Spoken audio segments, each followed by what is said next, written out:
but he'll be moving back very shortly into the city. But when you hear me talk about folks needing to step up, I think there's a little bit of a difference there, right? So I'll just say this quite bluntly, and we've had this happen before. I don't care who you are, if you work for me, if you're a Safe Streets, if you're a police officer, if you're a DPW worker, Rec and Parks worker, if we catch you doing the wrong thing, you're going to jail. And the record states that, right?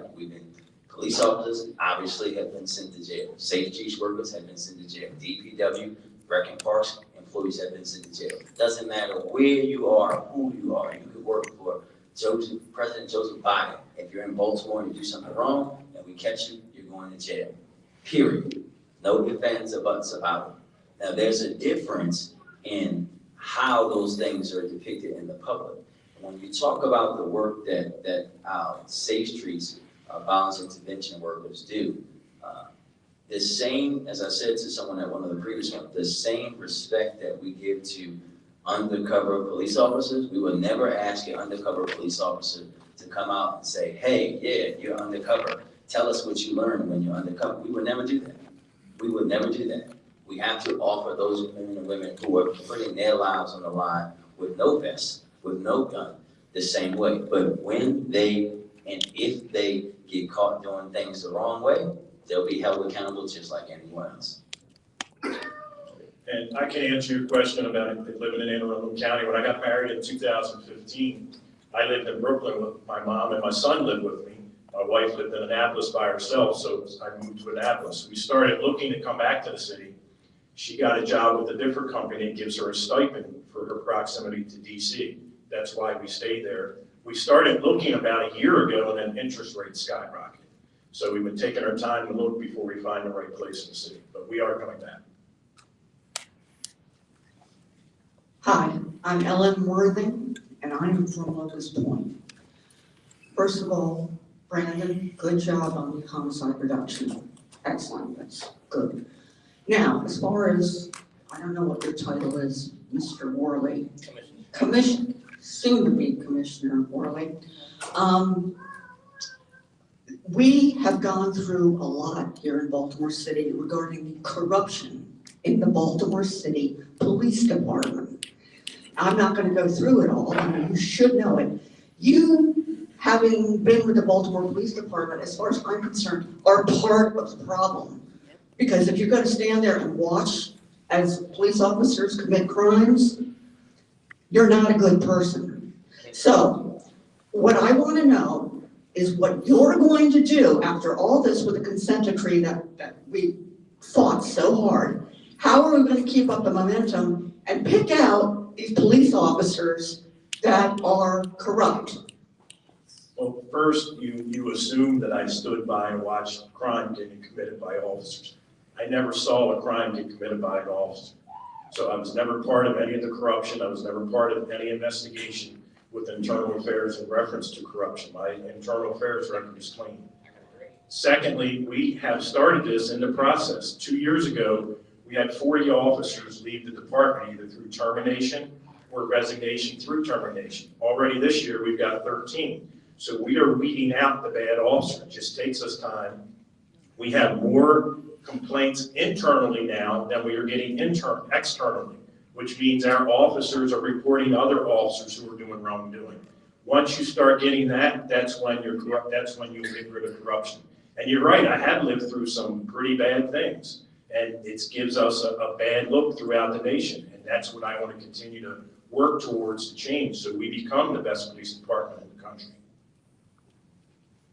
Shorty. She said I get 2 minutes, right?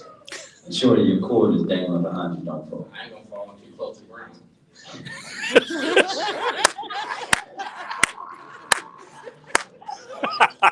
talking about the consent decree, all right? As a private citizen, I sent Judge Bedard my interpretation of the consent decree and what's going on with the consent decree. In our first meeting about 2 weeks ago, y'all said that if you're gonna answer this letter. So I gave you the letter and I put it in the book. Everything I've been doing with the Baltimore City Police Department and the politicians since 2006. Y'all said, get Shorty, pull your mask up. Well, we get ready to unmask Baltimore. You feel me? So I'm gonna hand you this information in front of everybody so we don't have no misunderstandings. Because what you do in the dark always comes to the light. Remember that. So that's my spiel. We're not doing questions. Yes, sir. Here you are.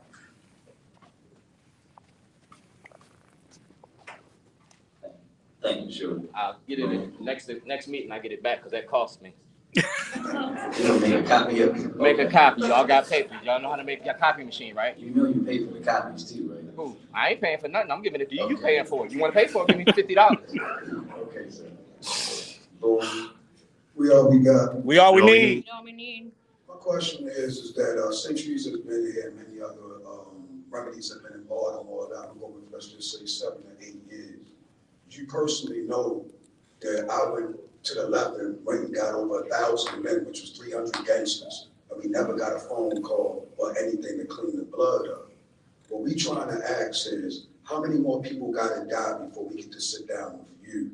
That we have been here, that if somebody from California and all over the world can call us all over the world to put work in, even outside this country, why isn't Baltimore working with Davon Antonio Nevadone, who was once America's most wanted for a murder that I didn't do? I came home in 97 as the resurrection of the ex-offender, and I'm terribly here to say to everybody in here, y'all don't want a good ex-offender to redeem himself. Nope.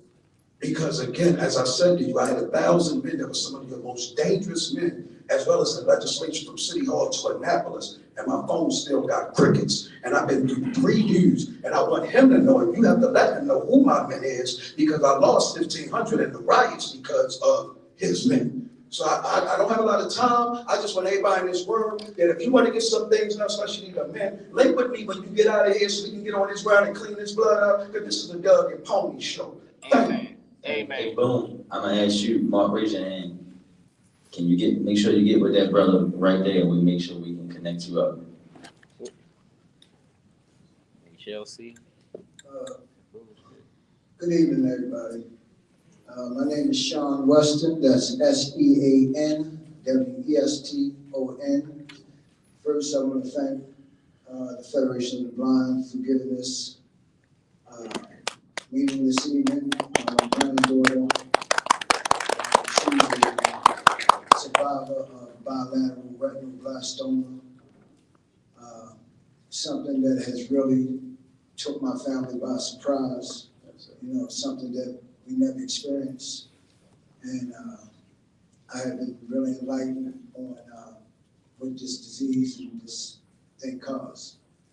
But I'm here today because I want to speak for the community.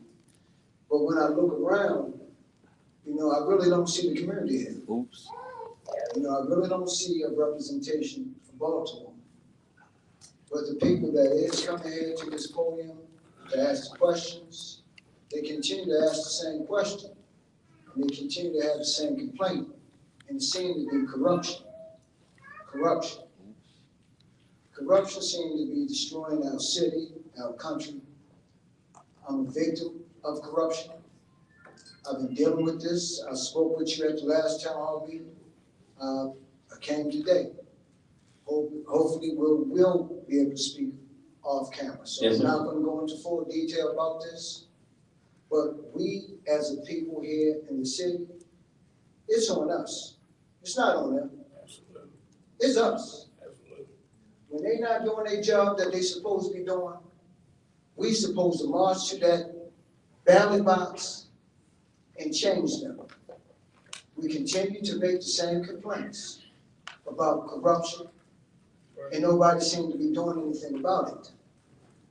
So we have to look at ourselves and decide, okay, well, no, we're going to change leadership here. Okay? I plan to speak to you, man, so hopefully we'll be able to talk after this meeting. Yes, sir. You know, I know where you're at.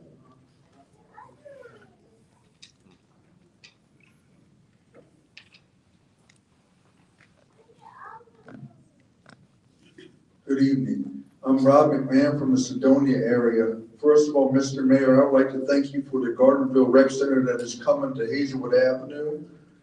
And a big problem we have in our community is loitering. Do you have a program to engage with the loiterers similar to what you had to do Squeegee Initiative? Maybe to work with them and find things to help them and things for them to do? Yeah, thank you. And I'm excited about the rec center too. You know, the neighborhood is one very important to me. I lived in it until a month ago. But I'll say anywhere, and we'll get that specific, that young lady that you're talking to is a perfect person.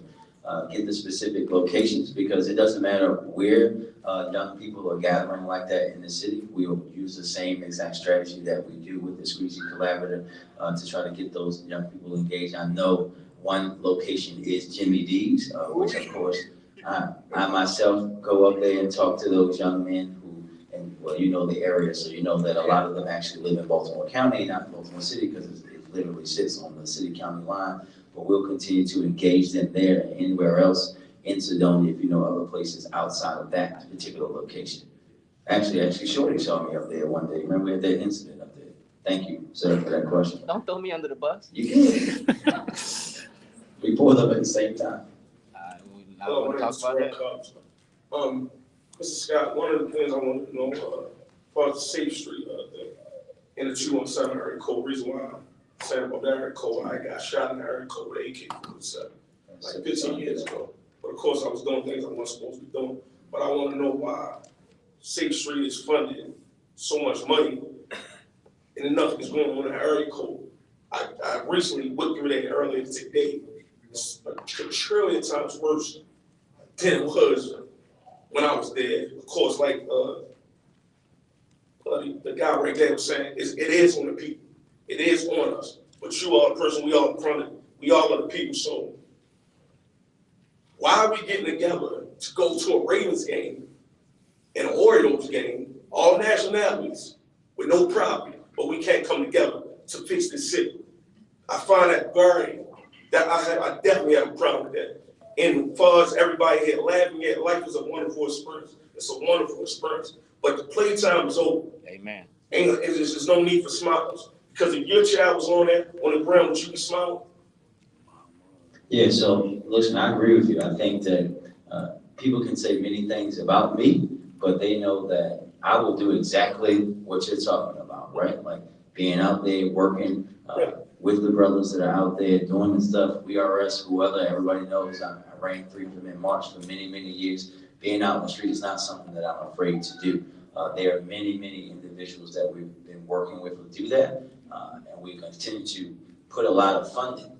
To be quite honest, I'm getting criticized every day for putting $50 million out into the community for community groups to stand up and apply for grants through Monty to do the work of reducing violence. Now, what I'll say about Safe Streets again is that when folks hear Safe Streets, especially now that someone has made it into the boogeyman, right? That Safe Streets zones are very small, right? They're very small. And when you look at the data that we didn't do this analysis, we have external people, it's been proven to work. Now, nothing's perfect. They don't work in a larger part of the city, but also when you think about the Safe Streets budget in the grand scheme of a full $1 billion budget, even since the commissioner is sitting next to me, in the grand scheme of what BPD's budget is, doesn't compare.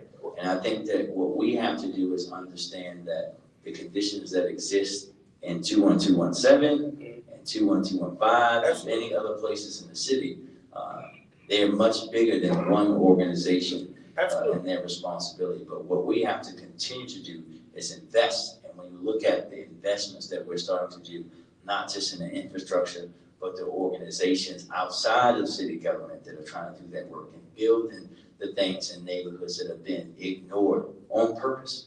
Let's be honest, that's the reality. These neighborhoods for decades and generations didn't have any funding going to them on purpose. It's gonna take time for us to reverse that, and that's the work that we've begun, but we can definitely follow up with you about specifics, or if you have specific people and organizations that you think are doing great work that you wanna highlight to us. And can I say one more thing? I promise the life is not gonna take that long. You got a long line behind you, Right, brother. right. Yeah, just Well, I'll say one something over back. sir. Good evening, Mayor Good evening, Scott, ma'am. Good evening. Commissioner Worley. Good evening, ma'am. My My name is Diane Christopher. I live in the northeast area of Baltimore. And for the last 2.5 weeks since we had the storm, our lights have been out on our street. Has been one block. When you come home at night, it is pitch black. We residents and I are petrified that we have to get out of our cars in this, when it's extremely dark. I called PG&E last Friday. They said, Ms. Christopher, your lights will be fixed, your street lights will be fixed within 72 hours. After the 72-hour deadline, nothing happened. So I called again yesterday. They said, ma'am, I'm sorry, but your lights will not be fixed until October the 13th.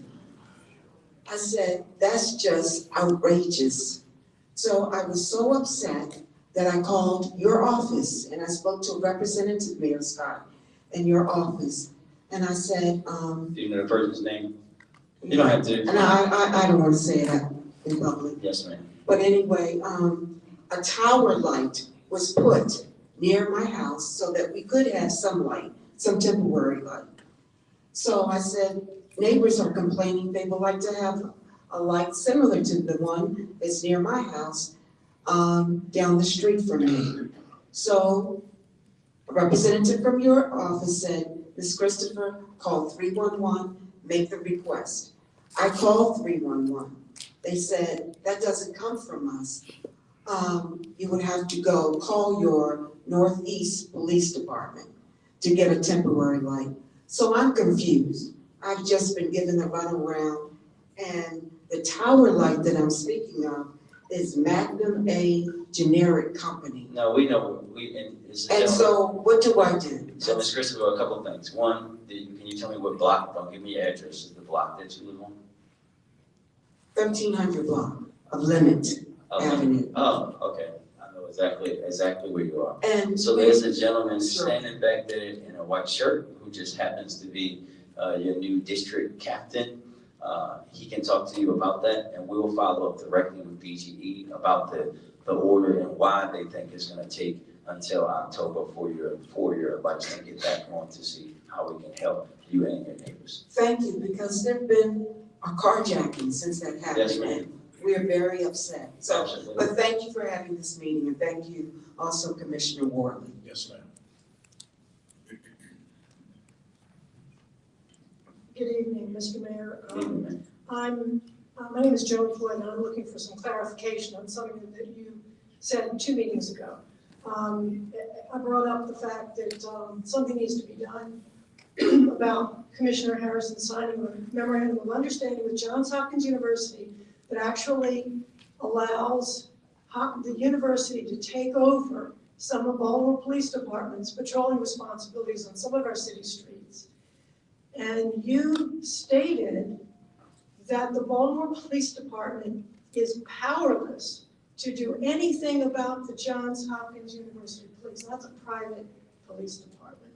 So my question for you tonight is, will you please explain what that statement was based on, what you're basing that statement on? Is it perhaps based on some document that we've not seen? And please tell us, in your view, who does have power to do something about Johns Hopkins University private police? Thank you. Thank you, Ms. Black. I think that for those who may not know, Johns Hopkins joined Morgan State, Coppin State University, Maryland University of Baltimore, and having their own police force, as many colleges do. This was an act of the Maryland General Assembly where they passed legislation, and then there had to be a MOU on how they would operate with the police commissioner and Johns Hopkins. There is a board of folks that they have to have that are going to be doing the oversight.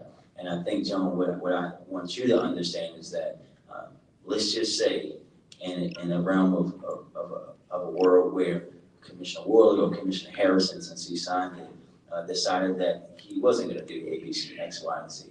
You're talking about something that was passed by state law, right? You can't disobey those kind of things without ramifications. But as I said to you, and I'll say it again, Hopkins police force has to follow every single rule of the consent decree and everything that's happening in Baltimore per the MOU. Thank you. Ma'am? And they are not taking over those areas. They're gonna work with us. That's still Baltimore Police Department jurisdiction for us to patrol. They're just gonna have extra officers.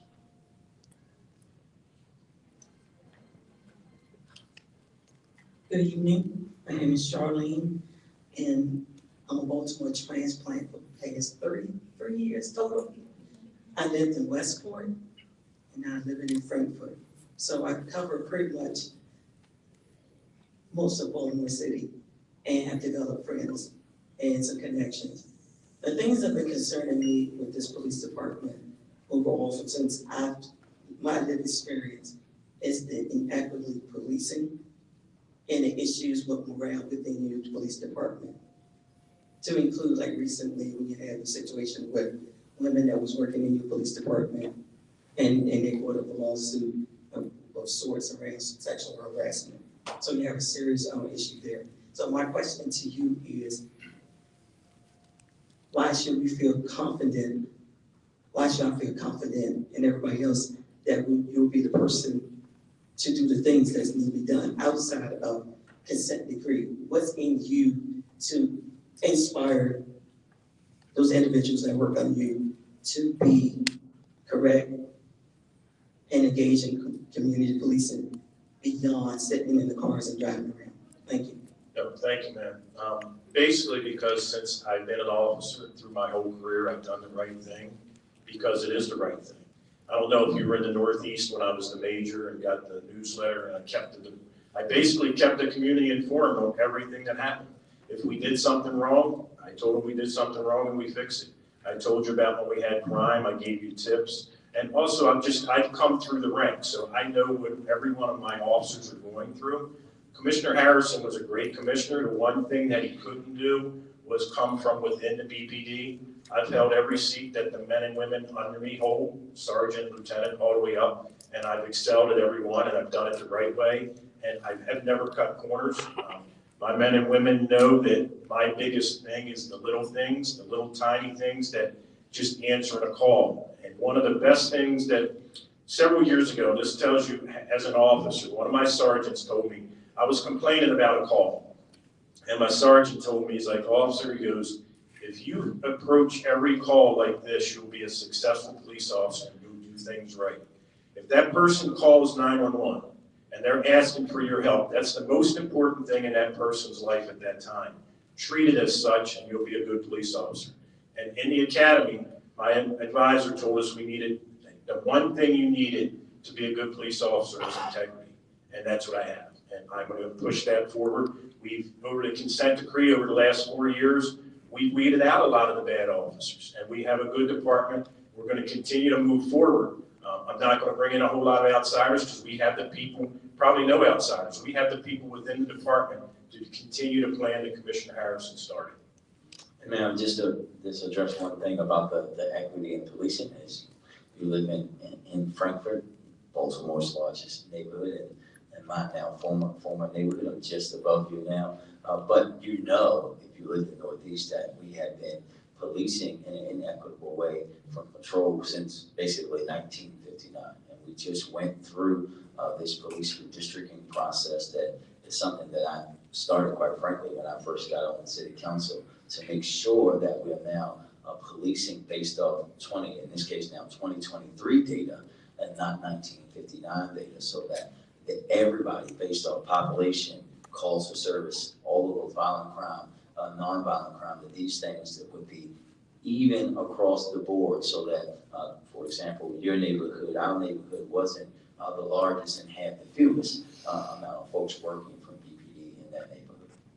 When I got to the Northeast, you had one car responsible for all of Frankfurt. When we changed the 10-hour shifts, we changed the post boundaries, and you got two. And now it's even better because we did away with some of the other areas the Northeast was covering. So now they have the same amount of officers to cover much less areas, so it's more equitable throughout the city with our calls for service.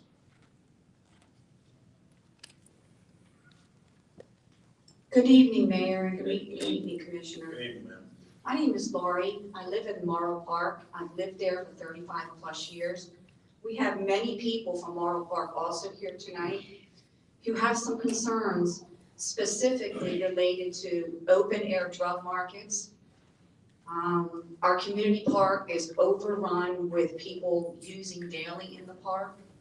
The Royal Farm Store and Dunkin' Donuts alley is covered with open drug use, selling of drugs, crime. I believe, and I think most of the people that I'm here with tonight believe that one of the primary elements that's impacting our community is the prostitution. The prostitution brings the Johns in who feed the prostitutes with money. And then the prostitutes then go get their drugs because they're on drugs.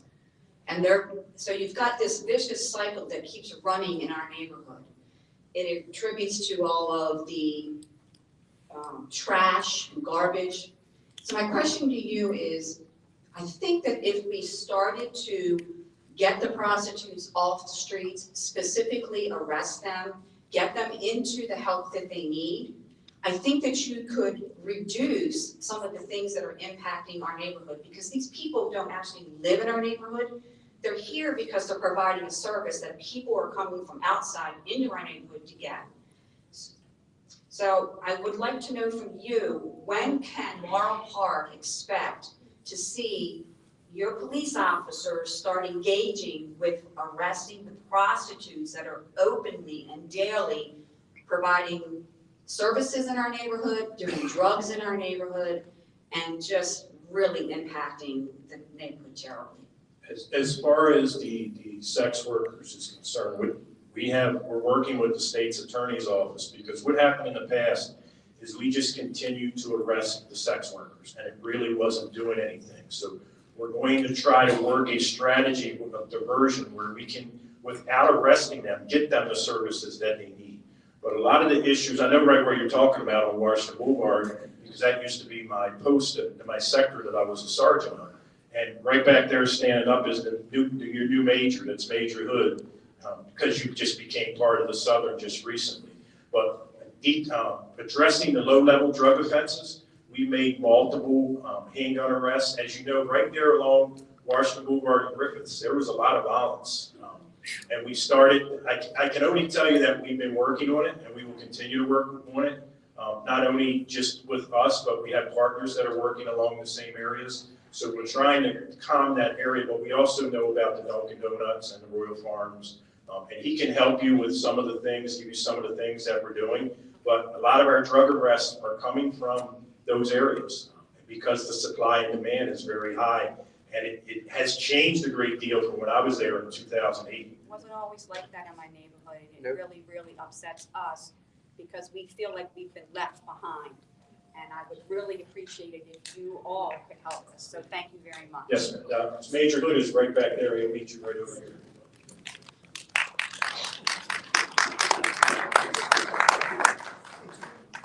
Evening, Mayor Scott and Commissioner Worley. My name is David Kramer, and I'm a lifelong resident of the city. I also represent Showing Up for Racial Justice, Surge, and we're part of the Campaign for Justice, Safety, and Jobs. And we're working on facial recognition technology right now. And as you know, it was totally banned up until the end of last year. And there is legislation in the making to put guardrails around it.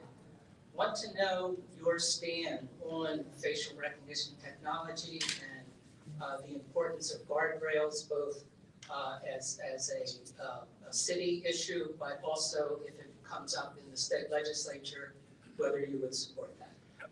So the policy question is really a question for me. So we know that my office has been working with Councilman Burnett around said legislation, and what we always say, I'll say it to you, but I said to the councilman, is that I know some of the issues that facial recognition has had, especially with African Americans, and he knows that, and that's why he's going to be working to put those guardrails on to make sure that any legislation that passes locally has that understanding. And when and if it comes up at the state, I know that myself and others will be there to make sure that the General Assembly hears those same things, that we cannot repeat the same mistakes in the past and allowing new technology to be used, quote unquote, for good, with all the bad things that come forward because it's informed by some folks who have some bad thoughts about people that look like me.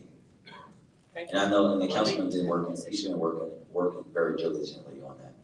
Yes, sir, there's gotta be safeguards. We have to approach facial recognition just like we do DNA.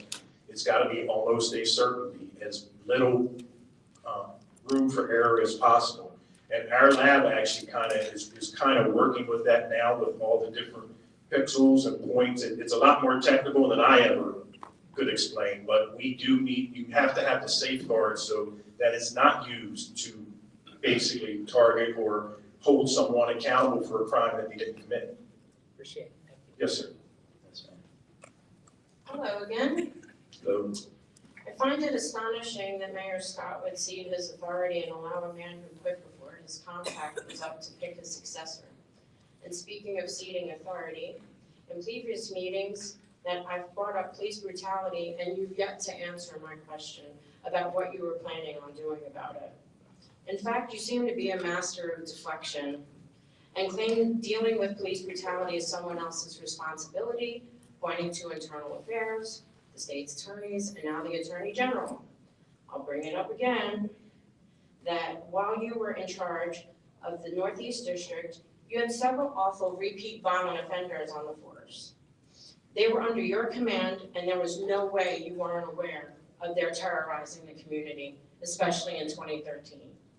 You claim to have been in charge of 140 officers in the Northeast District, and you refused to address the so-called bad cops working right under your nose. What makes the two of you so confident that Worley is the appropriate person for the commissioner position when he couldn't even command or properly reprimand a couple of dozen bad officers out of 140? How can he be expected to lead the entire BPD when he couldn't handle one district? Well, thank you, ma'am, and I'll just say it again. First, no one made this decision to appoint Commissioner Worley, and that's the truth. And more importantly, I think that we've had this discussion about this case for many, many years, and I'll say again, and I'll say this again very bluntly. If you yourself and many others advocated for a law change that the Attorney General leads these kind of investigations, and if the Attorney General comes back to us, as we have many times since I've become mayor, and says that anybody involved in any police misconduct, this case or otherwise, did something wrong, we will do what we have done and follow appropriate action, period. There's nothing else to say about it. and I'll answer the same way I've answered the last two times you've asked the question. I'm not really interested in the canned answer. Okay, well, you said I never answered the question, but I answered every time you asked it, you just don't like the answer. No, it's So just. what happens is, the incident you're talking about in 2013 occurred. Internal Affairs handles the case because it was an allegation against officers, and the state's attorney found that the officers didn't do anything wrong. Internal Affairs also found that they didn't do anything wrong. As a district commander, I do not oversee internal affairs. So I had no right or even look at that file. As the commissioner, I do. So if something like that happens now, I will look at it. But as a district commander, the officers that work under you, I can't watch what 140 officers do every single day. And that's why we have a separate internal affairs process where you make a complaint, and when the complaint is followed up, if the officers do something wrong, they are held accountable. I just told you we fired or officers left 40 officers 2 years ago. This year, already 13 have left in either termination or in lieu of termination. Well, there were 4 incidents in 2013, not 1. Sorry, this is. Hi, good evening. My name is Gretchen. I live in Bel Air, Edison. I'm a social worker in Baltimore. I work in Baltimore City Schools. And Acting Commissioner Worley, I wanted to ask you for some clarification on some comments you had made at another community meeting around the role of mental health and social workers when it comes to crisis response. Because I believe very much that there should be a much stronger role for social workers to play. Social workers who are well trained, because we want to make sure the equity piece is happening. And I know the comments you made were around social workers not wanting to do that kind of work, not being able to find social workers to do that. But I wanted to first challenge that because I have done that kind of work. I've worked on mobile crisis teams And I also know that all this summer long, other school social workers worked at the curfew centers till 3 o'clock in the morning. And I believe that when you train people well, when you pay people well, we'll do the work. And so I wanted to hear your commitment, what you think about strengthening that role of social workers to respond to mental health so that police can step back and respond to other things. Well, Gretchen, that's really a question for me and not for the commission. So we have one of the largest 911 diversion things running in the country. And we're going to be looking to expand that. We're working with our federal partners to expand that. Actually, Allie, raise your hand. If you see this young lady over here, she leads that work. Gretchen, you guys might know each other from previous work, and I think about that. But we're looking to continue to expand that. And I'll just say this and say it quite bluntly. For far too long, we put too much on BPD. It's not their responsibility. And as I said last week, earlier this week and last week, in the city that has the mental health and health systems that we have, if any city can do it, we can do it. And we're going to continue to grow that. We're happy to be a national leader, but we know in the way that our country responds to these things, that doesn't mean that we're perfect by any stance. And thank you and thank everyone else who helped out this summer at the curfew center, because that was a way for us to, again, show that we want to remove BPD from things that, quite frankly, they shouldn't be doing anyway, and have folks who are highly trained. And we look forward to working with you and anybody else to expand that work, because we want to take more calls to service and have them diverted immediately away to other folks. And we've been working very diligently on that. And I would love to have you connect with Allie to see if you can to help us with that. And I would love to have you, one social worker, ride with every one of our officers, because you can handle it better than officers. We've had to train our officers to handle it simply because they handle it and they run into it. Part of the problem is if you run into someone that's violent, the social worker is not armed. So that's when you need the officer. But I would love you to partner with every single officer, every car we have, every night, so that you can handle those more appropriately than we can. And I would just say with my experience working on mobile crisis that I did it for a year, but I did not have any situations with officer that I was with ever had to use a weapon or anything. So, I mean, I know that sometimes can happen, but I also think that that's a stereotype we have around mental illness that isn't always true. Thank you. And part of it was probably because you were with them, that you were able to de-escalate some situations that they may not have been able to if you had not been there. Thank you, man. Good evening. My name is Hillary, and I've lived in Northeast Baltimore and raised my family there for the past 29 years. I'm also a social worker. I've been listening in the last couple of community meetings, taking notes and thinking about some of the things I've heard. And as someone who works with children, I know that we tell children in school that it is good to interrupt bullying and that bystanders should speak up. The police ask community members to report crimes or snitch and report anything that they observe or are aware of. This is difficult when our communities really don't trust that it will be handled safely and well. Many feel they should not snitch. It's up to adults or those in leadership positions to model the behavior we want to see in children and in our communities, I think. When you were a major in Northeast District, and I know people have talked about this before, there were a number of incidents that occurred that can clearly be identified as police misconduct. And I heard what you said before about that. You said that you were aware of these, and specifically at some point you were at the scene of different incidents after they happened. You've also said that it was not up to you to respond, and you've talked about IAD and the state's attorney's office as being responsible for following through. Yet those of us in the community know that nothing happened to stop it at that time. If children in our schools who are bystanders aren't brave enough to speak up, if citizens don't report crimes or misbehavior, we know that bullying and misbehavior continues. Did you speak up when you were in Northeast District at that time when you heard that things were going on? Moving forward, my question for you is, how do we know that you will be brave enough to call out abuse and brutality? How do we know that you will be brave enough to police your own officers or be a whistleblower, even if IAD and the state's attorney's office doesn't act? Well, basically what happens, I get the case. So as the police commissioner, I get the case, so I'll have input in the case once I read the investigation. Now, some of the, I don't remember 4, I do remember 2 distinctly, and one of them, the officer went to jail for 20 years. The other one where Tyrone West, the officers did not go to jail. I don't remember the other 2, but the other one, he went to federal prison. He's in federal prison for what he did. And that's what I want to do. We're going to hold our officers accountable. I've been a part of when it was really bad. And we've changed the department over the last 4 or 5 years under Commissioner Harrison. And I've been in a role of a colonel or higher doing that. I was the only one that stated that rank when Commissioner Harrison got here. And I've been pushing forward for these reforms and going along with the consent decree because it's the right thing to do. I didn't like zero tolerance. I hated it. We alienated the community. I don't like bad police officers. One bad police officer is one too many. And we have to get rid of the bad police officers. And we have a process in place now. We have a police accountability board that oversees what our officers do, even outside of PIB, our internal affairs. They are all civilians. We have an accountability bureau that looks at the low-level offenses and makes sure that the punishment is correct for the low-level offenses. So it's completely changed over the last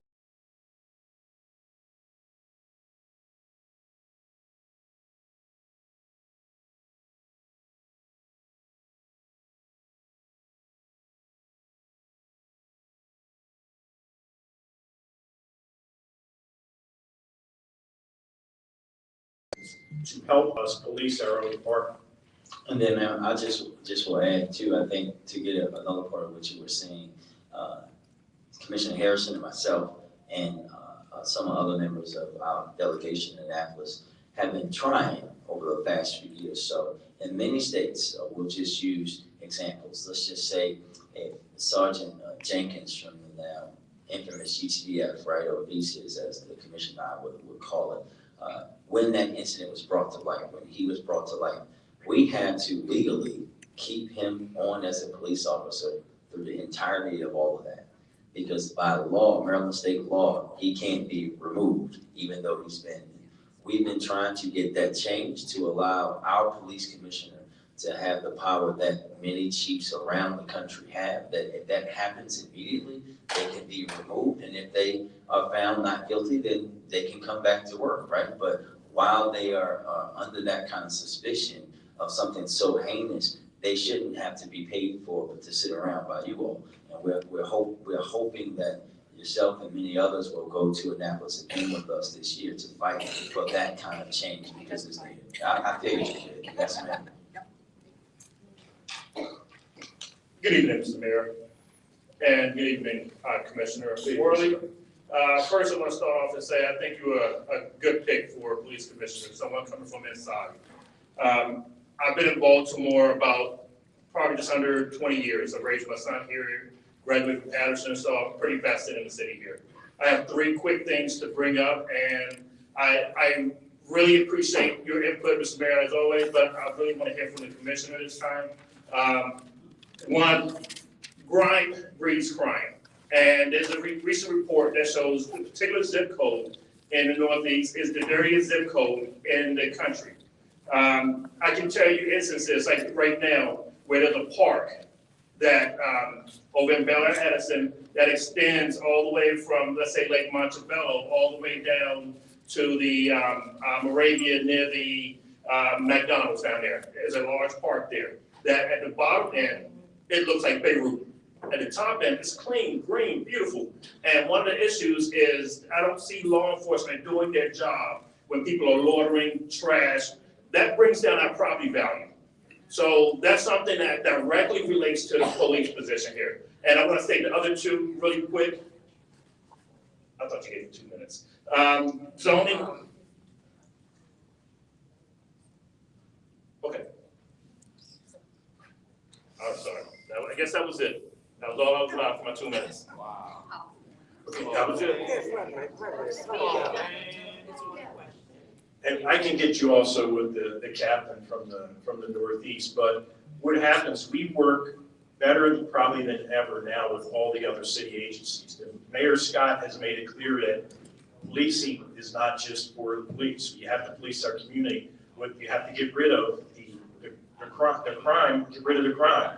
We have our officers call 311 and report these things for DOT or DGS to come out and clean it up. Now, the loitering is a little bit different because the loitering laws are very, very particular. We got in trouble, and part of the reason we're under the consent decree is because we violated those laws years ago for loitering.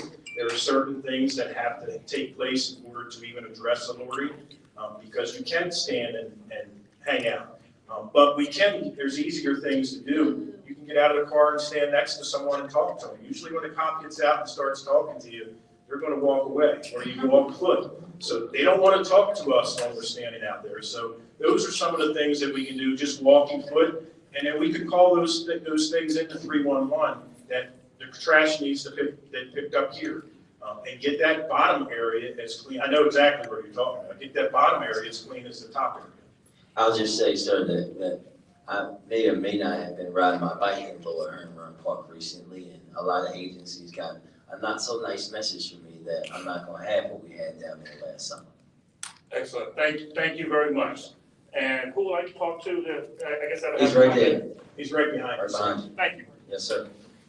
Well, just voted dirtiest city in the nation, though. Just made that record. Yeah, dirtiest city in the Good evening. My name is Matt Urso. I live in the South Baltimore neighborhood. Thank you for being here. I understand the challenges you deal with because I volunteered with the city police for about 9 years. I was active with the auxiliary police unit. Do you want to come back? That's part of the question. Obviously, with down 500 patrol officers, you're not going to have officers complaining that they're taking their overtime, things like that. There's a huge opportunity. Brandon was supportive, Eric was supportive. Just my request that you consider having a robust, large auxiliary unit to supplement, because there are some neighborhoods. Federal Hill was one that was very well received, and community associations bought bicycles and things. There's ways that it could be utilized with the shortage of officers. Yeah, I'm not even considering. I want it. We only have 15 right now. So that's one of the three things that I want to build up is first our Explorer program, which basically doesn't exist anymore for the 14 to 20-year-olds. Continue to build on our cadet program and our auxiliary, because you guys can provide services that keeps our officers in place with grades and just different things. So if you can talk to, I'm trying to see who's back there that we can talk. Here, Mark Taylor just stood up. He can help you out, get your information, and please recruit more people, because the more we get, the better we are. Okay. Thank you. Yes, sir. Thank you. Hi, my name is Beth Hawks, and I have a business in Fells Point. I live in Pigtown, but my heart is in Federal Hill. I want to thank you, Mayor Scott, for nominating Commissioner Worley. He is a wonderful man. He was born and bred in Baltimore, in West Baltimore. He knows this city from every part of the city. I just really, really, really hope that he gets the assignment. I think he's fantastic. I participate in the Southern District meetings. I've been going since Bealfield was the major. I am one of a handful of people that show up every month. And when you participate with your officers, you get things done. I want to thank you right now for the Dirt Bike Task Force. My guys over here know my issue with the dirt bikes. We are waterboarded in Pigtown between 8 and 20 hours a day. It is a nightmare. It has been fantastic. I came to a couple of the squeegee collaboration meetings. I was not a believer. I'm a believer now, and I thank you. I really appreciate your vision for the city. I think you're working really hard, and whatever I can do to help you both, I'm here for you. Thank you. Thank you, man. Thank you.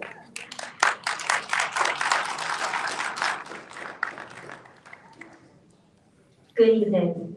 Good evening. So, Worley, you said several times that you didn't have the power to oversee police misconduct in your previous positions. But any citizen, any police officer can report misconduct when they see it.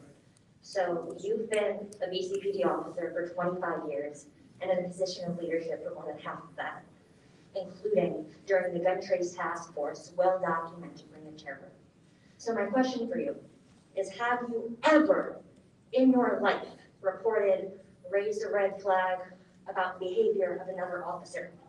Absolutely. I've done it multiple times. As a matter of fact, we have a system, a blue team system where you can put our officers in. And then I've also written up some of our commanders for not doing what they were supposed to do when I was the chief of patrol and assistant chief of patrol. The only way I can ask people to be accountable is to hold them accountable and to lead by example. So that, I mean, yes, I've written up multiple officers. Have you written up officers for use of force, for excessive use of force? The use of force policy, anytime policy is done, use of force now, that's handled by our special investigation response team.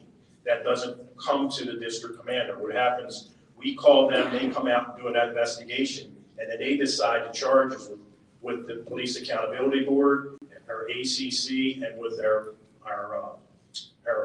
what's it called? I forget what it's called.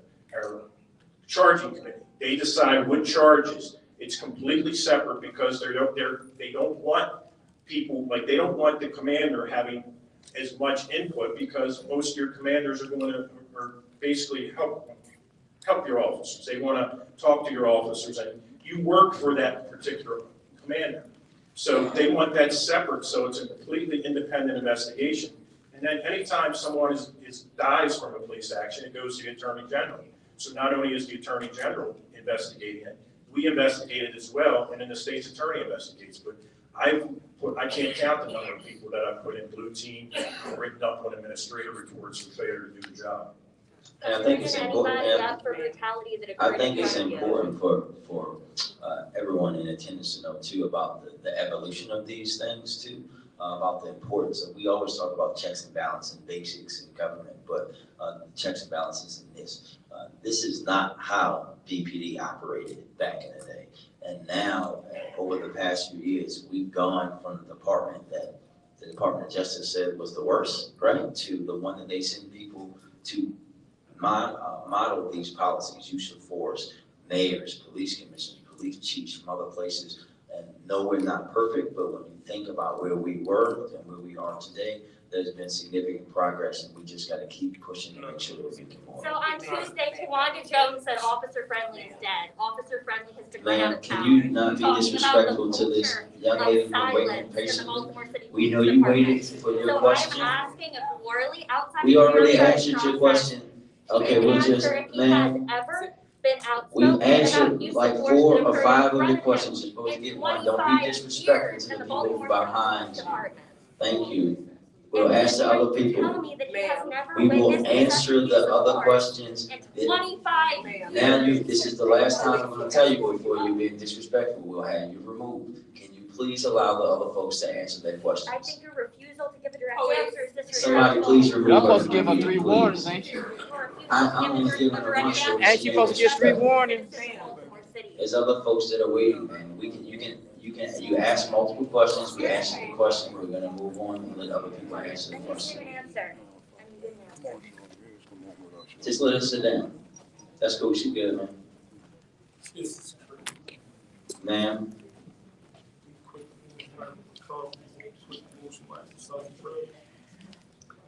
Thanks very much.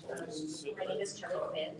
I'm a resident here in Riverside, 3rd generation, living in my house, still has wormstone on it. I am also with the Choice program at UNBC. We're a mentoring program, a diversion program.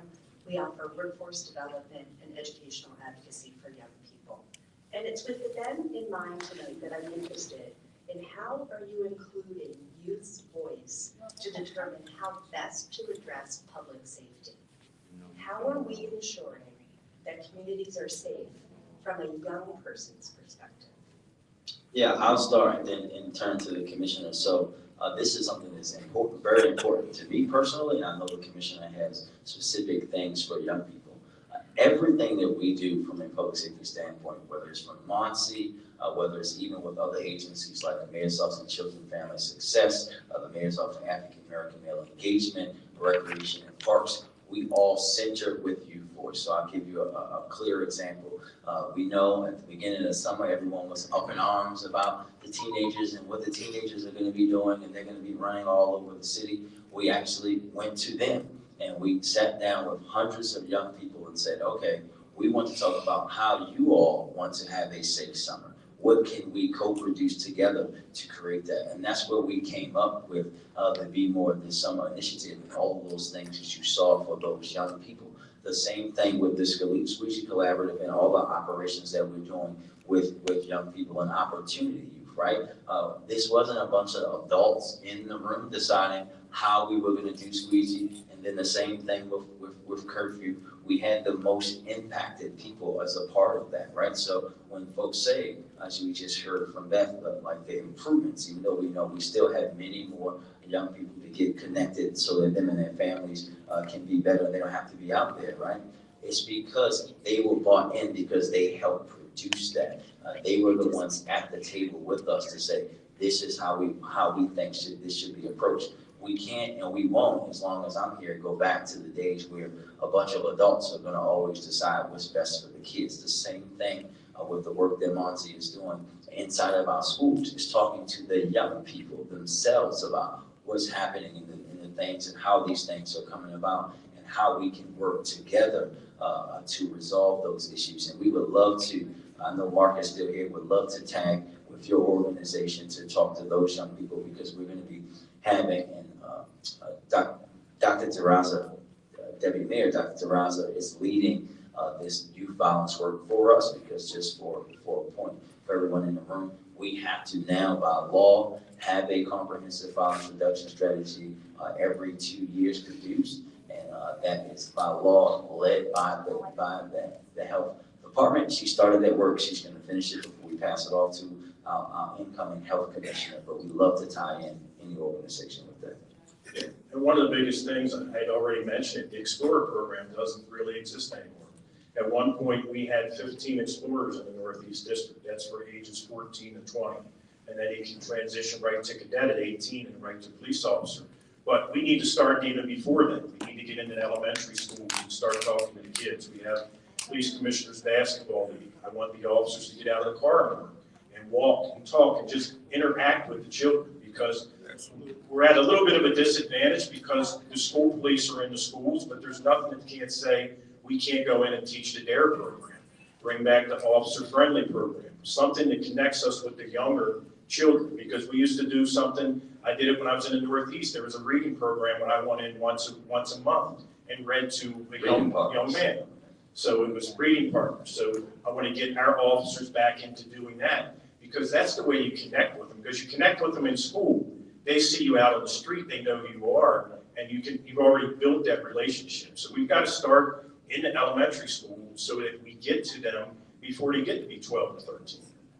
And the commission just reminded me of this too, something that we're trying to bring back. We actually had a program where we trained over 500-600 officers throughout the department in partnership with Baltimore City Community Mediation Center, called the Youth Dialogue Training, where we would bring officers from a district and young people from that same area together. Erica would lead the trainings each and every day, and we saw a lot of good things in there. Actually, there's some really cool stories that came out of those, and we're looking forward to bringing those things back to you.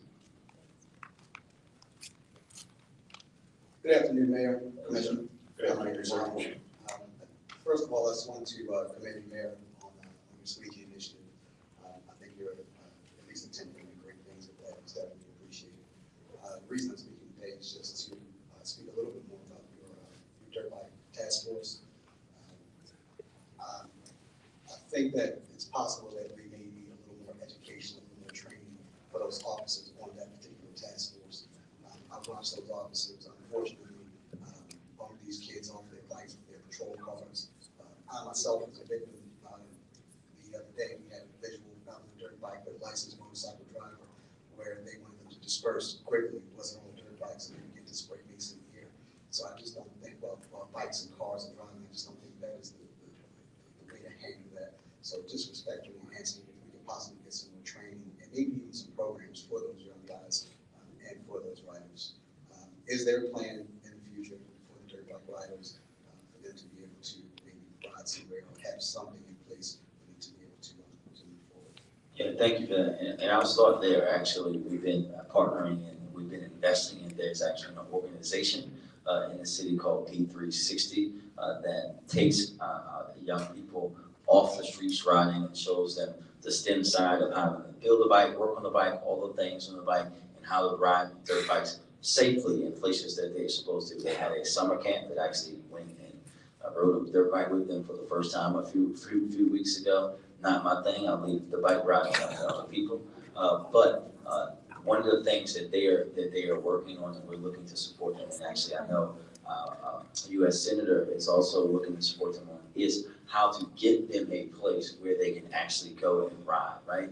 Where we have them at right now, we had them at Boat Check Rec Center, one that I reopened after it had been closed for 20 years in Boat Check Park. And they really love it. You can see it. P360 is the organization we're looking forward to helping them and helping to find that location so that we can have them do something that, quite frankly, is a part of Baltimore's culture and isn't going anywhere, and do it in a safe way. I'll let the commissioner talk about the training and the accountability measures that he wants to take. Yes, we can get them more training.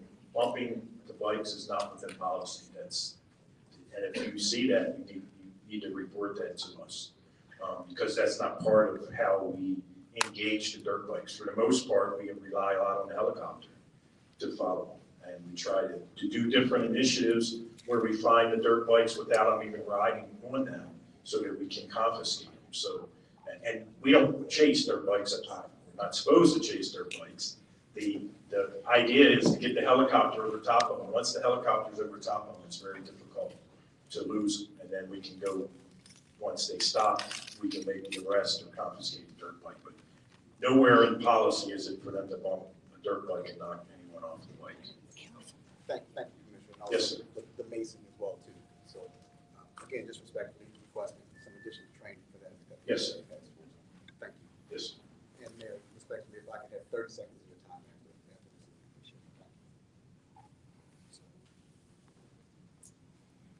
Good evening. Good evening, man.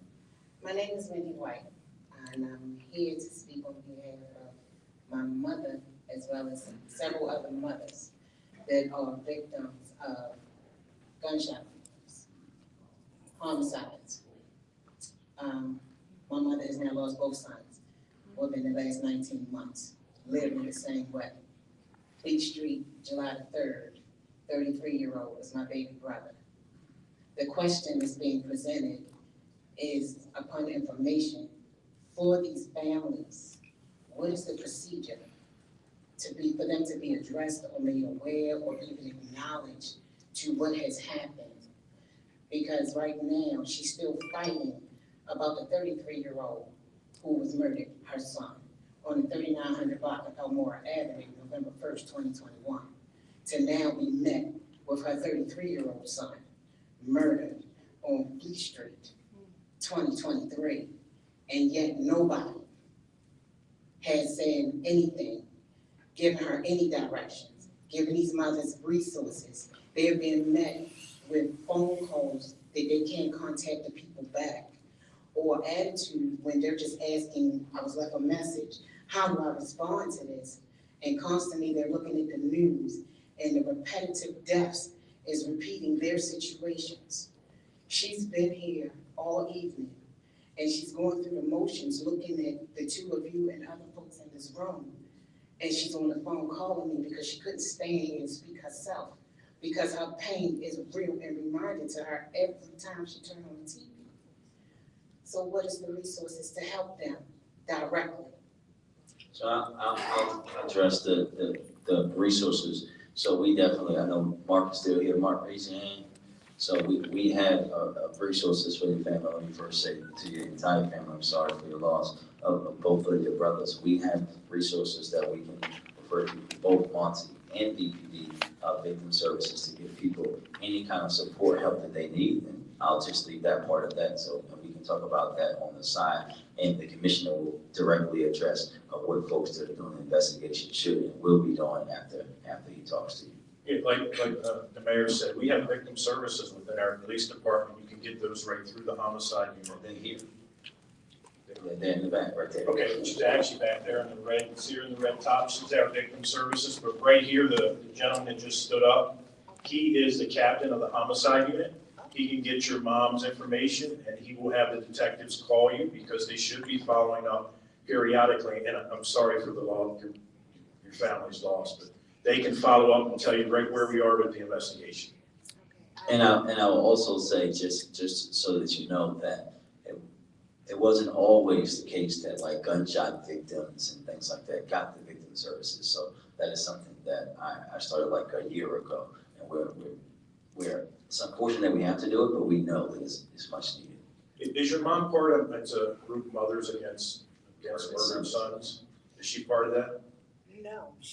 Chardell, who is back, I don't know where she went this time, but she's over there. She can help you out, because there's a whole group that comes together that have all experienced the same loss to help each other cope with loss.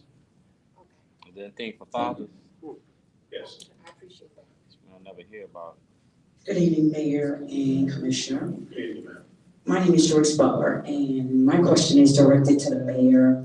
I am here because at your meeting at the Shake and Bake in Zone 21217, the other day you made a statement, and I'll repeat it.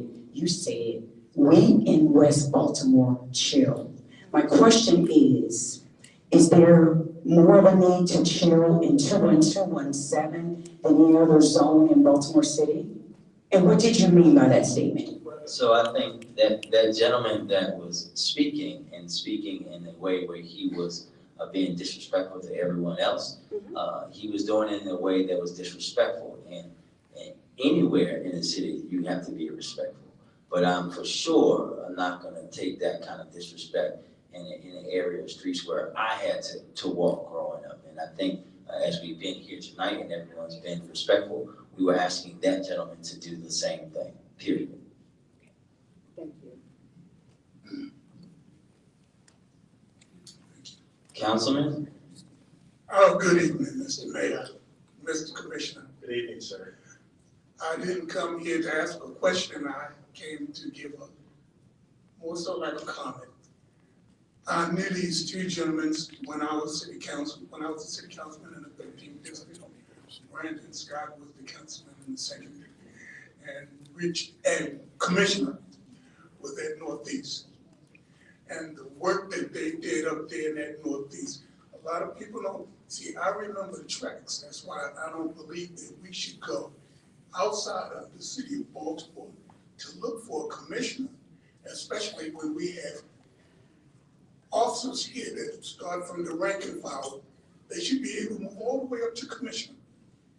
And I've always stood on that, in my opinion. What the years that we were in there, I was the city council, I was the council chairman for public safety. Brandon Scott was the deputy for public safety. You had Nick Mosby in that committee also, who was a member. 2 minutes. Sharon Middleton and Cole, he was a member of that committee. And those 4 years, I think the homicide level had dropped from 191, and with the 211 into the 214. They were all instrumental in making that happen. That was one of the. You got to wrap it up, Councilman. We got a few more folks behind. I just want people to acknowledge and know what you all have done. So I know why Rich was probably one of the ones selected. It was 3 other ones. 2 of them made it. One of them made it. One of them, Joe DeSouza, for political reasons with the Republican Party, was removed. He should have been there. But Rich, we had meetings, we did stuff for the people in that community. Never heard of before. Thank you, Mr. Councilman. Thank you, sir. Selected 2 minutes. Thank you for being here. I'm from Morrill Park. I don't mean this as an attack towards you, but what you were telling her answer as far as what you're going to do is very vague, and I just don't think it was good enough. It's kind of what we've always been told is we're working on it, but we've been working on it for years and nothing's happened with all the problems that we have. This one's directed towards you, Mr. Mayor. There's plenty of black residents that live in our neighborhood as well. And you talk a lot about building equity for Black residents. This is great. I totally agree with that. I'm just wondering what is so equitable about letting drug addicts shoot up right next to people's houses, in front of their houses, on their steps, because this happens on a daily basis. And when we call the police, they usually don't come. And when I talk to the police, I say, hey, can you enforce this? They're shooting up in public. They say, no, we can't enforce shooting up in public when you're literally sticking the needles in their arms on our steps. Why are the officers telling us that?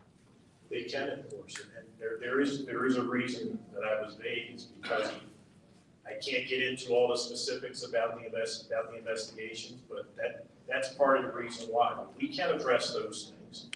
In the past, a couple of years ago, we couldn't address low-level drug offenses. Now we can. We can address it through citation and arrest if necessary. So if they're coming and they're not handling the call to your liking, the way you like it, call 911, ask for a supervisor, tell them you want to speak to the supervisor. They'll come to your house or call you and make a complaint, and then they can follow the complaint up through the blue team process with internal affairs. Thank you. Yes, sir. Good evening. My name is Chris Danielson, and I am a member of the National Federation of the Blind. Thank you, Mr. Mayor and Commissioner Worley, for coming tonight, and we're glad to welcome you. I hope that what I have to say won't be taken amiss. I know that people are raising some very serious life and death issues tonight, and mine is not a life and death issue. So I want to respect that other people have, and the department has, a lot of very serious things to deal with. But that said, as our president mentioned, we are a civil rights organization of blind people. Maryland has a white cane law that is intended to protect blind people and other people with disabilities from discrimination. Violations of that law, such as, for example, refusing to admit someone with a guide dog or a white cane to a public place, are punishable as misdemeanors.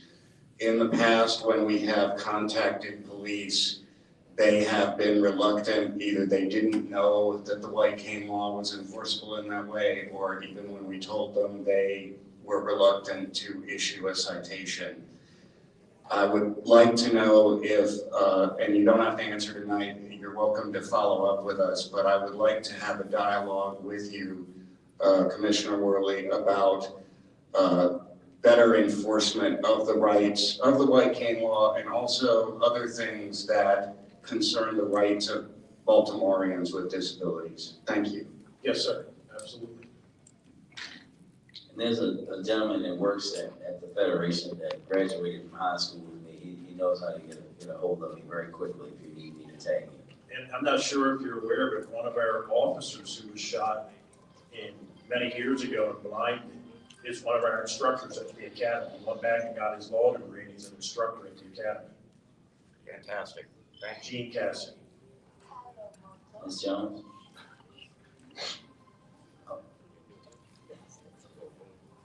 Good evening. I just had one question, but I just wanted to go in real fast. My brother Tyrone West was brutally murdered on July the 18th, beat to death by Baltimore City police officers and one Morgan State University officer. And the scene must have been tragic. Like, I'm talking about unarmed, beat to death. And before, the first two killers, Louise and Chapman, are repeat violent offenders. They literally almost killed Darrell Harris 24 hours before. And it's just really sad. I had to actually go into my pocketbook because the medical examiner's office was responsible as well for covering up my brother's brutal, horrible murder in broad daylight. Videotapes were snatched from people that had him, everything. Helicopter footage, we never obtained anything. But as horrific as it was, my brother's brutal murder, the cover-up is far worse. And that's why at every town hall meeting, I'm here. You know, I just left having my car tires slashed, coming from work, learning that one of my students was murdered like a baby at kindergarten, murdered by his dad. Tragic incident. So everything is heavy on my heart. But the only question that I want to ask tonight, because I remember Worley, you said that you were at the scene. You said you don't remember if you arrived 1 hour later, minutes later, you don't remember. And a lot of you guys are not gonna recall. That's the known word, and I'm not saying that's your issue, but I just wanted to know, how was that scene? A scene where one black unarmed man was pepper sprayed, tased, and a 350-pound man, David Lewis from Morgan State University, sat on my dying brother's neck till he was dead, screaming, Trayvon Martin, help. So what was that scene like for you? The scene was quite horrific. Anytime you go to a scene and someone dies, it's horrific. Murder. When we went there and there was the incident between your brother and the officers extended a very long period, very long distance, almost several blocks. And it was investigated by, I can only say, and I'm sorry for your loss, I can only say it was an independent investigation that was done by the state's attorney and our internal affairs. And they were not charged with anything through the state's attorney, and internal affairs said that there was no charges. So we can only go by the investigations that were done at that time. That don't make it right, bro. Ms. Harbaugh. Hello, my name is Angela Zandy. I'm with Morrow Park again. I'm the Neighborhood Association president, and I'd like to invite both of you anytime, second Tuesday of the month. To the rec center? Yes, to the rec center. I also would like to thank the Guardian Angels. They have really been helping our community out. Thank you both for doing this. I also would like to ask the question, with the petty crime laws being enforced stronger, are there any procedures of making sure that the police now know that the petty crime laws are going to be enforced? Like, is there any type of, meeting, or how do you get it through to your officers that there will be enforcement and citations for those petty crimes? Yeah, there's a whole set of policies that are directed towards low-level offenses, quality of life issues. There's a roadmap basically drawn out, a verbal warning. Then you get a written citation, then it goes to arrest. We're hoping that most of the time a verbal warning will abate. And since the state's attorney has brought back the citation docket, that's what's happening. When we give a verbal warning, it usually abates the problem. We have not written that many citations because we haven't had to, because they've taken the warning. But we do, as we get more and more used to it, they'll start using it a little bit more, because eventually people will stop listening to the warning and we'll have to use citations. Commissioner, can you talk about how you guys have the ability to send power blasts to everyone about policies? Yeah, we have it's called Power EMS. We put it on our data system. You have to sign in, you have to take a test if there's a test applied, but it gives you the outline of the policy. You have to read the policy and then you have to sign for it. We did that years ago when we first started doing the low level. We changed our low level enforcement policy. And then when we restarted the program under State's Attorney Bates, we did it again so that they had to sign for it to give them a refresher. And there's roll call training every night in some districts that tell them what they can and can't enforce, what to enforce by citation. And hopefully we can abate them by having somebody just being told that they can't do something. But we do have other steps now that we didn't have a couple years ago. Thank you so Yes, much, ma'am. and please. And we will see you at the meeting. Thank you. Please. Thank We're begging for help. Please. They were begging for help. I'm in Moral Park too, please come. Hi, my name is Liz Simon Higgs, and I live just up the street here in Riverside. I'm wondering, to your knowledge, are there any barriers for local control to be fully implemented here in Baltimore? Since every other jurisdiction in the state is able to have its local council, make broad legislative policies for the department, and do you support that? So I guess that's a neat question, and the answer, quite frankly, is yes.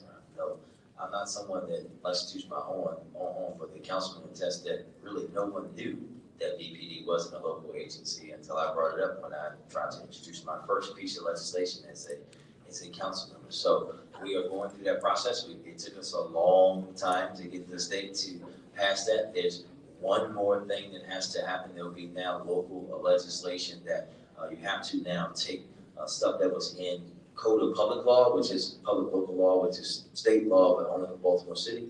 Move that over to our local code and charter, and I know that we've been working with the council president and the chairman and some other folks around that, and we will go from there. There will still be, however, I think I always say this when we talk about local control, not just in Baltimore, but across the state of Maryland, there will still be some policing, public safety things that can only be done at the state level, and everything else will be handled at the local level like it is for everyone else. So, for example, redistricting would have probably happened 20, 30 years ago if we had local control.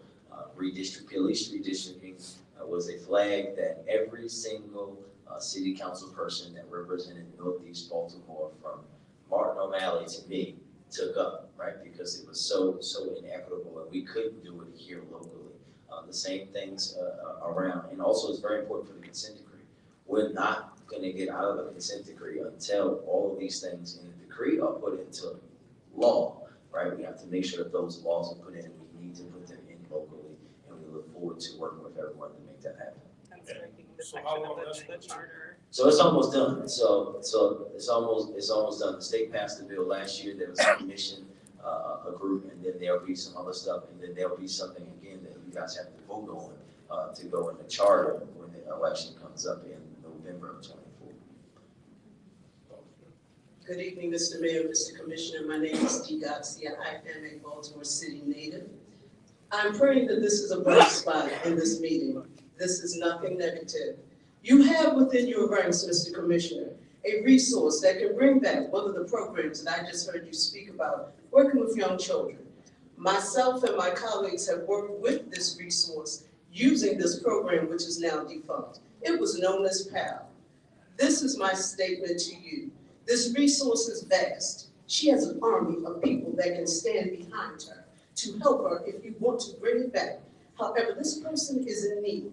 I will not go into details. I would just like 1 minute of your time after this meeting. Thank you, sir. Yes, ma'am. Thank you. Last but not least, ma'am. Yes, sir. My name's Lindsay Kuiper. I'm a 20-year city resident currently living in Canton.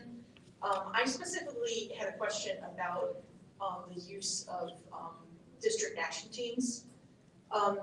So my understanding is that the sort of remit of the district action teams is to go out into the community and to look for things like people with characteristics of armed persons and things like that, so that they can try to make arrests and get guns off the street. The question that I have is, that seems to be exactly the same as the remit of previous violence reduction squads like GTTF and VCID.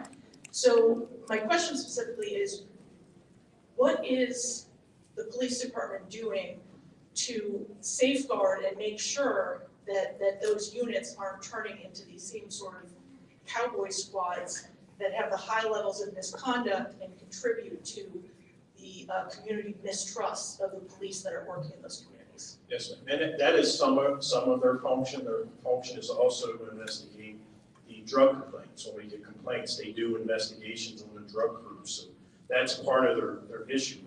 We've changed those fundamentally from the fact that they wear a design uniform. They'll have a vest that identifies them clearly. They wear body-worn cameras that are looked at. All their activities are looked at. Their arrests are overseen by their sergeant. The span of control is much lower now than it's ever been. Right now, in those district action teams, there's one sergeant for about every 4 to 5 officers, which is lower than it's ever been. So you have a supervisor, and above the sergeant is a lieutenant, and then you have a captain and a major that oversees all the activities that they do on a daily basis. And then we follow up with any complaints. Before you even get into a district action team, when we brought back our teams, like district action teams, we went through every single name. They had to have a background check. They could have a few complaints, but they had to be completed. Any discipline that they had to be completed. And if someone gets a complaint now for something that we think is egregious, we will remove them from the team and put them back into patrol. So there's a lot of checks and balances that we never had in the past. Is kind of an easy way to say it, to make sure that those officers are adhering to the same policies as everyone else. Thank you, and thank you very much, everybody. Thank you so much. Thank you.